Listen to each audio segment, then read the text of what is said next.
We are going to be talking about LinkedIn and how do we find the right keywords to help our clients get found in LinkedIn. And Denise, you just were recently working on this for a presentation, and then you and I were chatting about how it's not as easy as it used to be to find the right keywords for LinkedIn. But tell us a little bit what you're writing LinkedIn profiles. What do you do for clients? For LinkedIn, it's the whole package. It's the headline. It's a custom banner background, which again can include keywords. It's the about section, which is the keywords woven into a story.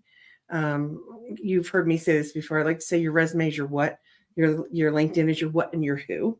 So it's weaving it in through there. But as you said, you and I have had these conversations about finding those keywords. What keywords are they looking for? And there's been so many different tools. LinkedIn had Career Explorer, which is still helpful, but it's not the most up to date, especially for tech type roles. We were just playing around a little bit, you and I, yesterday with this, and for more standard type roles, accountant or things like that, then Career Explorer is probably an excellent tool. But if it's a tech role, maybe not, because it's not going to cover things like AI, generative AI, any of those types of skills that are evolving almost on a daily basis. So if you are in LinkedIn, anywhere in LinkedIn on the homepage, you just use a little jobs button, and that little jobs button will take you into this area where obviously you can look at jobs. But then this does require a premium account. There is a free version, but we're going to look at the challenges with it here in just a second. So I can pick any of my resumes. Some of them are already connected to a job, and it will give me the skills that I have and the skills that I don't have for that job. So I could see, yes, I've added these ones in my resume. I could check LinkedIn profile too. And then these are some of the ones that they're recommending I add, and I could add those to LinkedIn as well. Now, we were doing this a little bit differently the other day, that we had searched for I'd searched for a generative AI position. And then I can go into the position and it shows me, this is again, only with the paid account. We'll talk about the pros and cons, and if you really need it here in a second, but it shows me the skills that I have and then the skills that are missing. But these free ones are all very fluffy, we decided. Yeah. They're not very technical. They're generic. They could apply to anybody for the most part. And most likely a recruiter's not going to be searching for communication, right? I'm going to pull up hundreds of applicants. And so then we looked, I just want to see if you could see this. So then we did the little pop-up, which shows you all the skills. And there's only like one hard skill in their whole free list. So this list is the one you could, I think, get for free. But then when we got down to the skills among applicants, those seemed a lot more relevant. And they're comparable, because then you're actually comparing yourself against other people who are applying for the position. So yeah, that was a little bit of a disappointment on the additional skills part for the free version, or that you didn't have to have the paid version for. Yeah. So I don't know. I mean, if you get a free month, or if you want to pay for it for a month for your job seekers, or if you are a career professional and you do this a lot, it might be worth it for you to pay to be able to do this for your clients, do this competitive analysis with a paid LinkedIn account. But to me, the valuable piece is the skills among other applicants, and that you do have to pay for.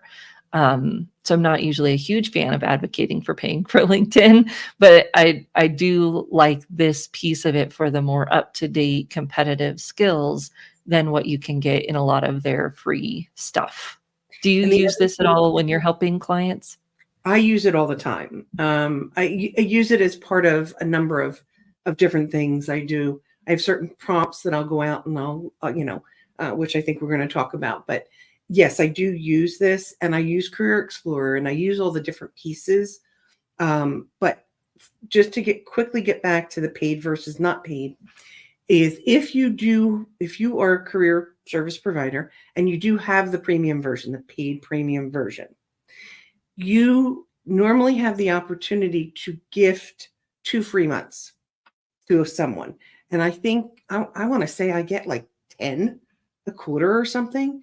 So what I do with my clients is anybody can get a free month. I can gift them a second free month because of having the premium.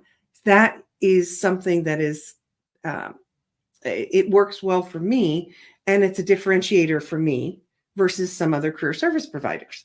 It's something I can provide that's not costing me anything more, but is very valuable. So if you do have the paid version, start looking at that as whether or not that you want to potentially gift that, I say gifted with air quotes, to your clients as a way to differentiate your services. Yeah, and I'll just answer Jean. So Jean, here I'm just in the jobs. So I went to jobs, and then I just searched for a job, and I just searched for generative AI because it's a new one, to see what kind of skills it suggested for us. And then when I scroll down on the job description side, that's where I get to the how do you match with the skills that I have, the skills that are missing.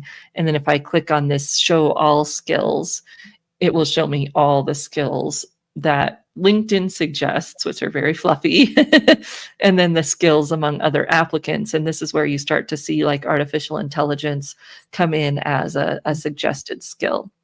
So what's nice is you can just add them right from here. You don't have to write these down. You can click add, and it's going to take you right to your skills section in your profile.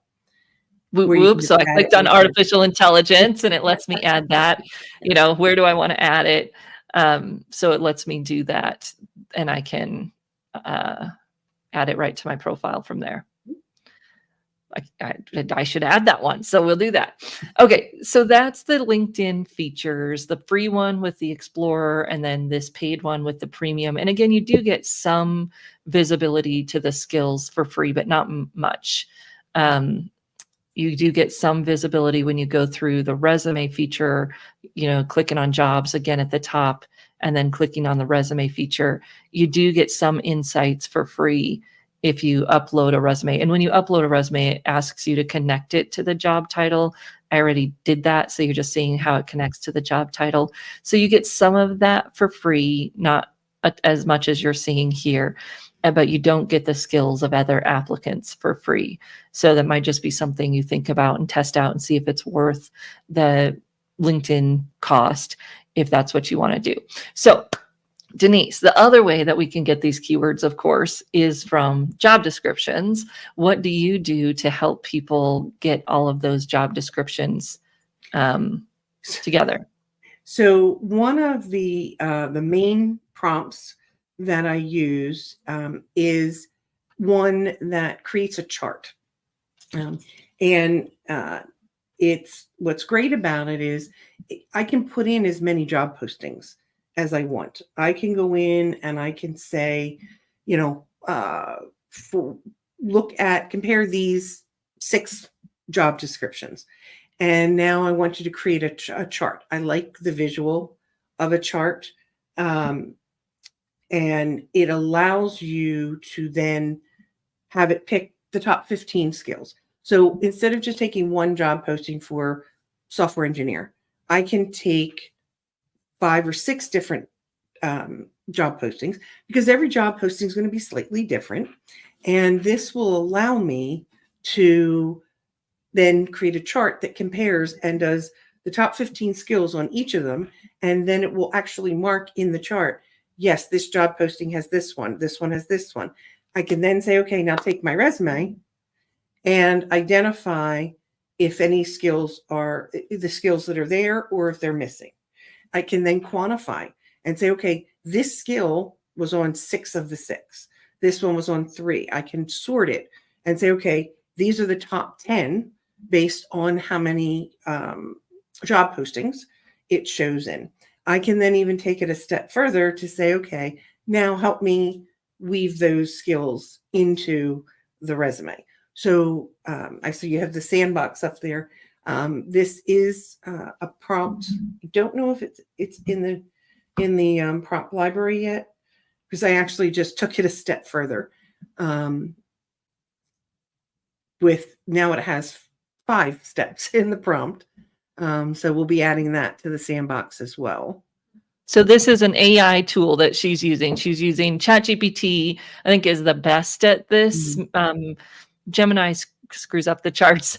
I think ChatGPT is the best one to do this. So you're putting in a prompt that says, I'm going to paste in 5 job descriptions. From those 5 job descriptions, analyze it, find the best keywords, put those keywords into a chart for me. So this is the results. So you see the skills listed here. You have the companies across the top. Unfortunately, I have to scroll to the bottom of it to get to the button that lets me move over. So basically, I had all the skills down the left. I have all the job postings here. I have my current resume, and then I've counted and then sorted by the top job postings, like how many of the job postings did this particular skill appear in. And I can sort it. I have it sorted. So with the multiple steps, it literally took every single job posting, identified the top 15 key skills, and then marked which of the job postings had that skill, and then compared it against the current resume. I love it. So you can see which skills are most important, which are least important, which I got to say is something JobScan is not that great at, the scanner tools. So I love that these tools can help us do a lot of that for free. Yep. Okay, so the one other question we had was about skills and resumes, and I would just say that I'm not a huge fan of a long skill list in a resume, because they need to be embedded anyways. So if I'm going to put skills at the top of a resume, it's usually somewhere around 9 at the most. And those have to be the ones that are really connected to the job. They're at the right level. They're as differentiating as possible, because that's what you're highlighting. And then you've got to make sure the rest of the skills are in the content of the resume. And I've had recruiters come and present and say, if you've got skills listed at the top that aren't at the level you're applying to, it's a red flag right away that you don't understand what's most important for the job. So I think being really careful with the skills in that section in the resume is important. So, well, Denise, I can't wait. So Denise and I we're getting together. We're finishing up our thing for June 5th. If you want to join us on the afternoon of June 5th, we're going to be going through the LinkedIn profile writing process. We'll talk a little bit more about this keyword research. We're going to talk about using AI to help you write and analyze and all of those things, as well as the human questions that we ask to get the great stories that make these LinkedIn profiles come to life. Add that prompt to our sandbox for June 12th. We do office hours every month in our sandbox. So we can add that to our sandbox. And then, of course, if you wanted to join us, we are doing a full session on June 5th, where we're going to take you through from getting the content and the questions that we ask. Denise and I kind of ask different questions. So you get all the questions that we ask. Then how could you put that together and have AI help you write the profile? But it's not going to do all the writing for you. It's actually going to use your client stories that you get from the questions that you ask. So we're going to go through all of those next time, or you can drop me a link or drop me a note and we'll send it to you. If you're not in the sandbox, if you're in the sandbox, we'll send you the link so that you can find it in the sandbox and kind of get connected to that.